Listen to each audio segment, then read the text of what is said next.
La Chine pour l'Afrique constitue un grand modèle. Nous disons souvent que la Chine est une école, c'est la plus grande école au monde, la plus grande école à ciel ouvert au monde.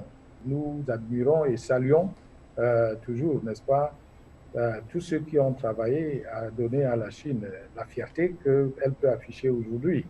Et bien sûr, la transformation, la grande, parce que je voyage à travers ce pays, c'est de voir que les écarts se réduisent entre la ville et la campagne. Et ça, c'est très important. Et je pense donc que la Chine a toujours été, pour l'Afrique, un modèle, parce que nous avons quelque part une histoire commune. En tant qu'observateur, nous voyons beaucoup de choses se réaliser ici.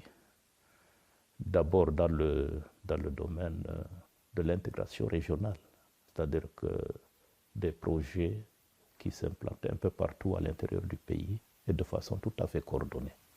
Les provinces et les villes chinoises se développent de façon harmonieuse.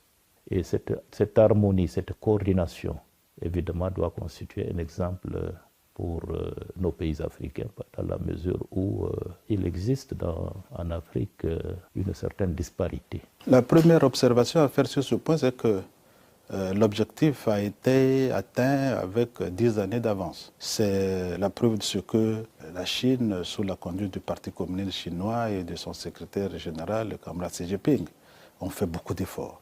La deuxième observation à faire, c'est que, un peu à l'image de la politique de la réforme et de l'ouverture, la Chine a marqué beaucoup de points sur un secteur essentiel qui concerne pratiquement presque tous les pays dans le monde, la lutte contre la pauvreté. Ce progrès qui n'est pas un progrès vertical, pratiquement il est horizontal.